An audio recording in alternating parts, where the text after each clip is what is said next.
Greetings from Canada. I'm very happy to be with you today as an author published by the wonderful Bookland Press.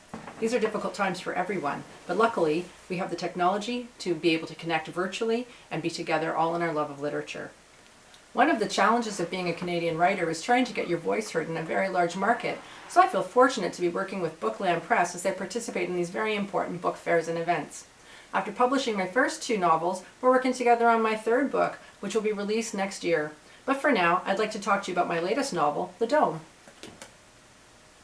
As you can tell by the cover, which features one of the most iconic skylines in North America, The Dome takes place in Toronto, the largest city in Canada. But you might also notice that it looks very different from the way it looks today, and that's because the story takes place 100 years from now, specifically in the year 2135. In the future, as I've imagined it in The Dome, the country of Canada, now known as Adinak, which is Canada spelled backwards, has been ravaged by climate change and war. An oppressive foreign government regime called the Consortium holds power over the citizens who struggle to survive. The two main characters are 16-year-old twins, a sister named Dee and a brother named C, who are runaways from a government workhouse and now live in a large tent city in Toronto, known as Metro in the novel. And the story takes place and is told from their perspectives in alternating chapters. The odd-numbered chapters are told by the sister, D, and the even-numbered chapters are told by her brother, C. Central to the story is the Dome, a large structure in the middle of Metro where people like C and D might be taken to fight for the amusement of the fancies, which is the name I've given to the powerful and wealthy people who now run the country.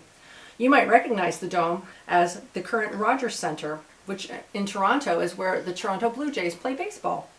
You might also recognize the CN Tower, which in my futuristic story is where prisoners are held before they have to go and fight in the Dome.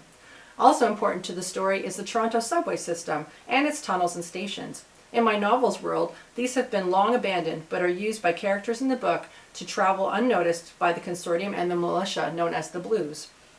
In writing the novel, I tried to incorporate important parts of Canadian culture. Because we are a bilingual country, there are several French-Canadian characters, and the rebel movement that C and D become involved with are made up of Canadian Indigenous people as well as people from both our East and West regions, all coming together to fight for their freedom.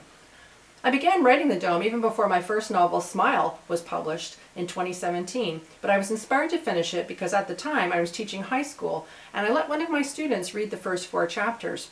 His reaction was, "What happens next? I need to know." That response really encouraged me to keep going, as well as my daughter, who also loves to read young adult literature and was always ready to give me feedback.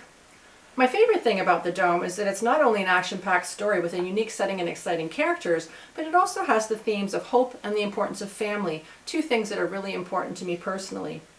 The most challenging thing about writing The Dome was creating a character named Ceridwen. I decided that she would speak only using quotations from the plays of William Shakespeare, so every time I had a scene with her in it, I had to research several plays to find just the right words for her to speak. It took a long time, but because I'm a former high school English teacher, I already knew a little bit about where to look. Overall, writing The Dome was a labor of love, but it's one that's not over yet because I hope to write a sequel one day. I'm very grateful to have this opportunity to share The Dome with you today, even if we can't be together in person. So enjoy the rest of your day, and happy reading!